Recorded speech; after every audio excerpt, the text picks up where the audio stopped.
مش عارف ابدا ازاي يعني. ما تقول حاجه نخش في الموضوع على طول، نخش في الموضوع. صلاح رقم واحد يلا. إلهي تبا لك يا صلاح، قلبي الصغير لا يتحمل. النهارده رجاله قررت العب بمنتخب مصر زي ما انتم شايفين.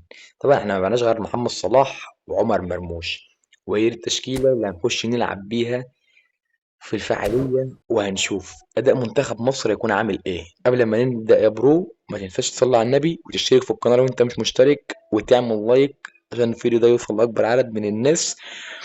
وعايزين نوصل 1000 مشترك علشان هدية ال1000 مشترك شحن 12800 كوين لواحد فيكم، هو الحساب اللي انا منزله في المنتدى. خد لفة في القناة وهتشوفه. بس كده يا رايق، ويلا بينا نبدأ. بسم الله الرحمن الرحيم. طبعا زي ما انتم شايفين هي دي التشكيلة بتاعتنا. جبنا صلاح البليدز وهنجربه طبعا ايه في الفيديو ده. يلا بينا ايه نشوف الطاقات بتاعته. طبعا التطويره دي خاصه، لو عايزين تطويره اكتبوا لي في الكومنتات وهنزلها في المنتدى. عندك وعي 92، بول كنترول 96، دريبل 93، تايت 94، لوف باص 84، لوفت 81، فينش 83، كيرل 92، وسرعه 92، تسارع 95، قوه في الركل 93، وعندك البالانس 94، وستامين 84. ويلا بينا يا برو نبدأ. بسم الله الرحمن الرحيم. يلا بينا يا رجاله.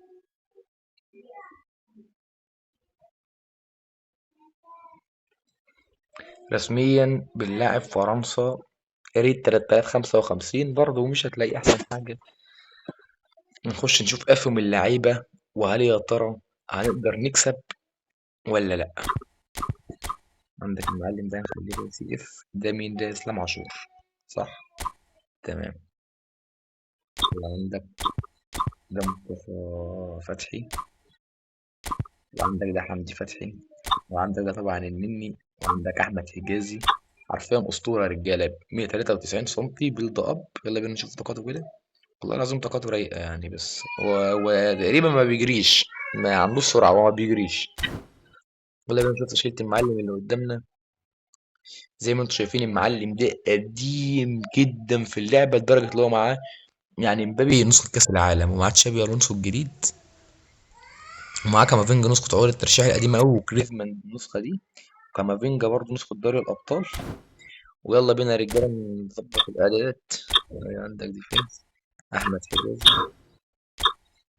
مين اللي بيه ده؟ أحمد فتوح. والله العظيم يا رجاله انا ما اعرف اللعيبه بتاع المنتخب اصلا. دي اللاين هنخليه مني، وهنخلي كونتر تارجت بصلاح. ده بايدي تبقى كده من ايه. يلا بينا يا رجاله. بسم الله الرحمن الرحيم. اهم حاجه يا برو، صلي على النبي، صلي على النبي واستغفر ربنا. قول سبحان الله وبحمده سبحان الله العظيم عرض خلقه ورضا نفسه وزنة عرشه ومداد كلماته. قولها 3 مرات حرفيا انت تكسب مليون حسنه. واحنا داخلين على موسم مفترج باذن الله، وهو شهر رمضان الكريم.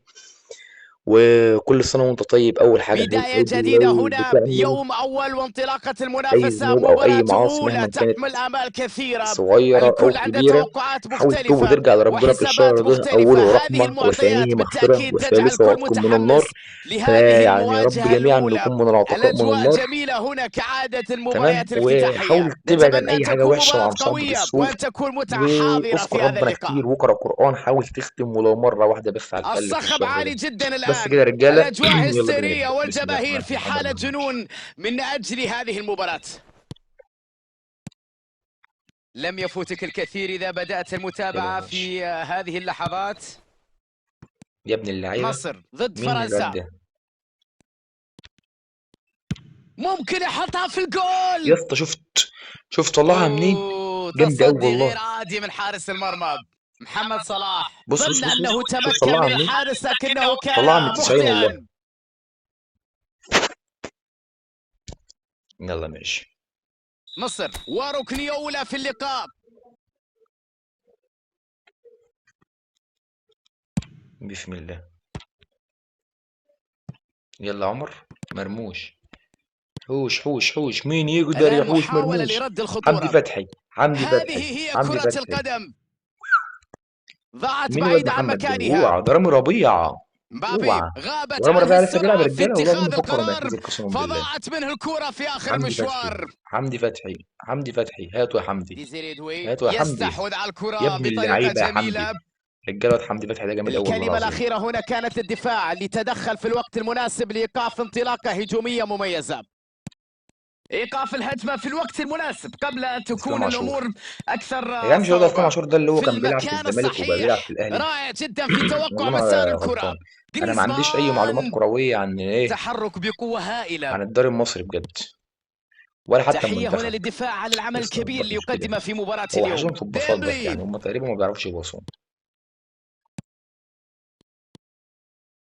عمر مرموش يلعبها حلو طويلة يابا. على اسلام الطرف، عاشور، اسلام عاشور ده مرت كوندي من يا اخي طبعا، الجميع. يعني مش عايزه كلام. خلاص والفرصة حلوه خطيرة. قوي، حلوه قوي قوي قوي. اسلام عاشور جول قطع الكره للمنتخب وعطاها للمعلم المصري. مرموش. رسميا اول هدف معانا يا رجاله. اوعى لا يمكن أن الاي يضيع اي مثل بتاع هذه الواد اسلام عاشور الكرات. ده لو حلو، كنت هو مكانه هو نفس بالتأكيد الشكل، سأسجلها. هو تستغرب نفس الشكل. صراحة هذا الأمر. بس لا انا مش أعرف عارف كيف ان يعني ترك حاسس ان الدفاع الواد وهم الواد ده مش يعلمون هو، يعني جيدا فاهم، يعني انا حاسس قيمته ان هو اسمه مش كلاعب هو، هداف او لا هو مش يخطأ هو. أمام المرمى. انت فاهمني طيب الدنيا. مصر سجل الهدف الافتتاحي المهم جدا في اهم حاجه المباراة. يا رجاله، احنا طبعا هنلعب ده بس في جريزمان الفعاليه. لو عجبكم الآن في المكان المناسب. النوع ده من الفيديوهات، تسديد، اوبا الحمد لله ما جاتش. محاولة جيدة على المرمى هنا. اللهم صل جرأة وسلم على سيدنا كبيرة في محمد. التسديد. لو عجبكم ثقة التحدي مطلوبة ده لكن الدقة أيضا اكتبوا لي في مطلوبة. الكومنتات، ولو كده نحاول نطلع ديفيجن 1 بتشكيله منتخب مصر فقط، مش هنجيب اي عثمان حد من ديمبلي بره، هو منتخب مصر وبس. يواصل تطبيق الفرصة خطيرة. يا اسطى انا هوريك البريز بتلعب ازاي ربما بابا ليس صلاح، في هذه المرة. انا هوريك البريز أعتقد بتلعب أنه ازاي. كان يتخيل نهاية أخرى غير اللي شفناها أمامنا في الصورة.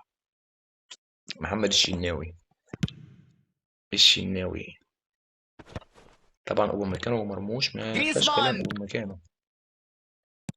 بدون تردد يستعيدها مجددا. بس يا حبيبي كام ده هناك مش هنا محمد صلاح. يا ابو صلاح. تدخل جميل واعتراض بس حمدي فتحي أجمل. ده اسطوره وحياة دين يا جدعان. إمام عاشور سليمة، عين على الكرة دائما هنا. كرة بينية ضائعة. اني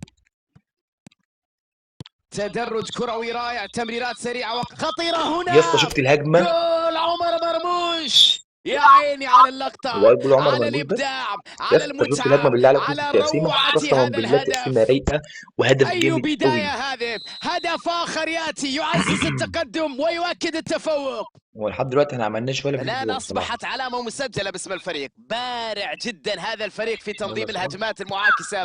المرتدات هنا لا مثيل لها. مرة أخرى يسجل، يؤكد لك على الثنائية. الآن النتيجة 2-0. ماشي من حلو الواضح التكليم. جدا أنهم يسيطرون تماما على مجريات اللعب.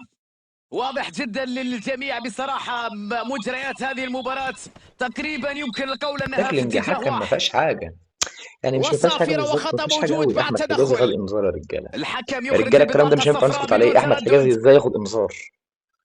هل هيطلع لعيب وهيعرف يجيب لا الفاول؟ أعتقد أنه الشناوي احنا مش يفكر في هنحرك، التسديد من هذه المسافة. هنشوف هل هو يقدر هناك يجيبها ولا حلول الشناوي أفضل. هيتصدى. تسديدة ما عدتش مخيبة اساسا. للآمال. ديزيري دوي.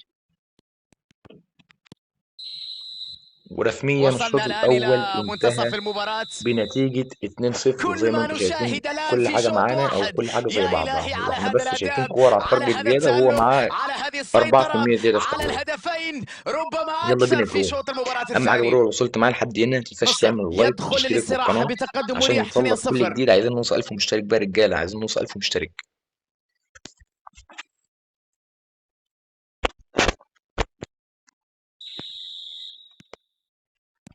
نستعد مشاهدينا الكرام لشوط المباراة الثاني. مبابي، يا ابن اللعيبة الواد ده ما اعرفش اسمه حمدي والله. فتحي، محمد صلاح عند منصة إطلاق صواريخ في ما تقولش على قدمه. صلاح بقى يا عم فرنسا فهد. ايه يا عرف جدعان كيف ده؟ يستعيدها سريعا. مصطفى فتحي يحاول ايه صنع التقطيع الفارق. واللعب ده؟ تدخل في توقيت حاسم. ديزيري دوي.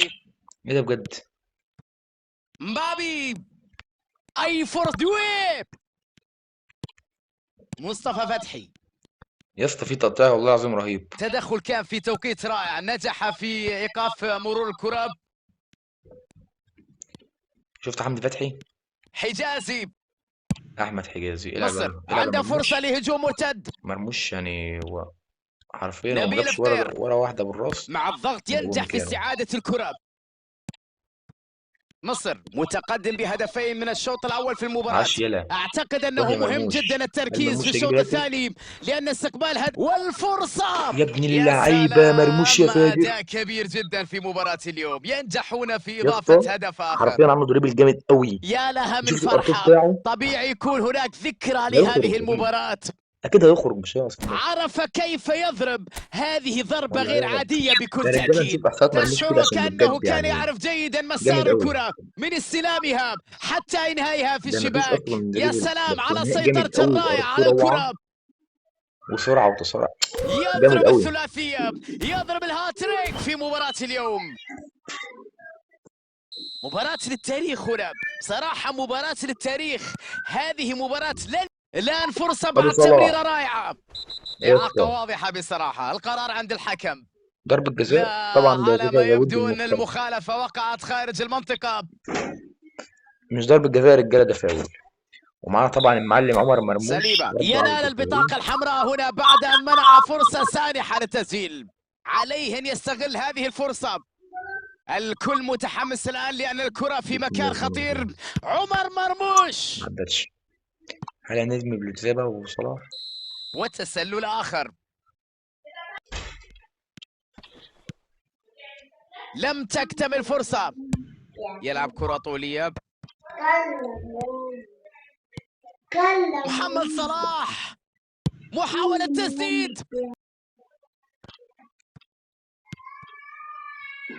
محمد صلاح لوحده بمجهود فردي تحرك.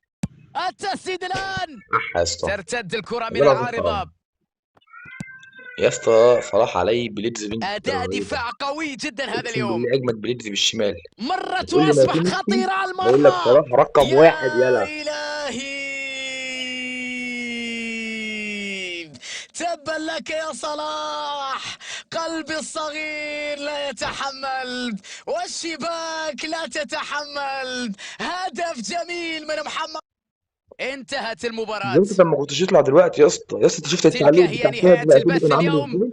كان بصحبتكم انت فهد شفت فهد العتيبي وإلى العتيبي اللقاء. من روعة الارتو قال لك ايه؟ تبا لك يا صلاح قلبي الصغير لا يتحمل والشباك لا تتحمل. رسميا يا رجاله 4-0 ومعنا كل حاجه في الماتش.